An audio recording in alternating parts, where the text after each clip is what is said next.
Hey guys, welcome back to the Everyday Money Guide. This will be an October 19th update to the progress with the stimulus checks and the coronavirus relief bill, with the talks being ongoing between Congress and the administration. The big news is that House Speaker Pelosi has put a 48-hour deadline on a time to get a bill in place and passed prior to the elections in November. The deadline for that is going to be on Tuesday, which is tomorrow, so that will be October 20th, for a bill to be negotiated, signed, and given to the president to sign so that it can be in place before the November elections take place. The key takeaway with this is that this is not a 48 hours or there is no deal, only that there is a 48-hour deadline to get a deal in place in place and administered prior to the elections. Now, this is a pretty tall order, as the sides are very far apart on not only price but where the money will be allocated to. For example, the Republicans are at about a $1.8 trillion top line number, whereas the Democrats want about $2.2 trillion, which, leaving them about $400 billion apart on this deal. That is quite a bit better than when they started, when the Republicans were down in the low 1.5, somewhere in the middle there, and the Democrats were at about a $3 trillion top line number that they wanted to spend on coronavirus relief.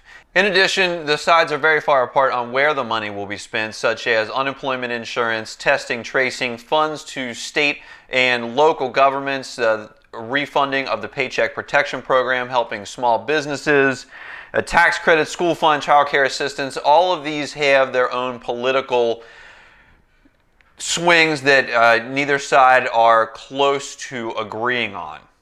However, this 48-hour deadline should put a little bit more pressure on both sides to try to come up with a deal, considering that they're only about $400 billion apart. And while that sounds like a lot of money, and it is, in the grand scheme of government, $400 billion is not too terribly far to come to a consensus on.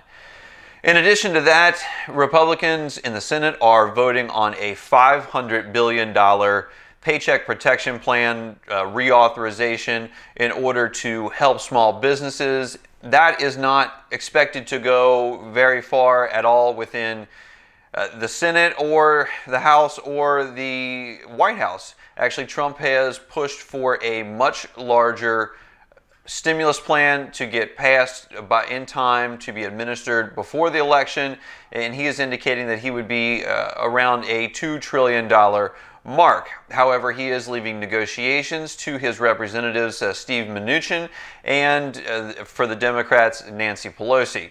My personal opinion on this matter is that there probably will not be a deal crafted by Tuesday, October the 20th. The sides are just too far apart and too ideologically different to come together with a bipartisan solution. In addition to that, I feel like either side will feel like the other side will get an election day boost by approving such a deal. So I honestly do not think that a deal will come together prior to the elections.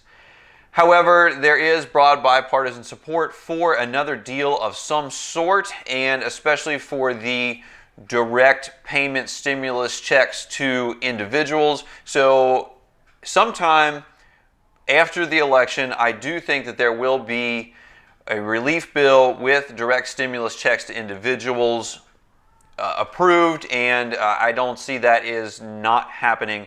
As I said in other videos, once things start getting talked about in government and have bipartisan support and have popular support of the citizens, it's typically just a matter of time before something comes out that everyone can agree on and will help everyone. I think that the stimulus checks will be very similar to the ones that we received earlier in the year, with $1,200 for individuals and $500 for dependents. So we'll just have to stay tuned and see what happens with the government, with the election, and just kind of bide our time. because there are industries and individuals out there that are hurting, such as hospitality industries, especially restaurants, and then travel, leisure, such as cruise lines, airlines, the hotel industry. All these folks are hurting pretty badly still, and will need support in order to be successful in the future, not only for the industries, but for the individuals that are reliant on this income that are not receiving income through no fault of their own. Be sure to subscribe to this channel for any future updates. I typically put them out when there's major things going on, not necessarily every little day. Like this video to help it in the YouTube algorithm and help this channel, and I will see you guys next time.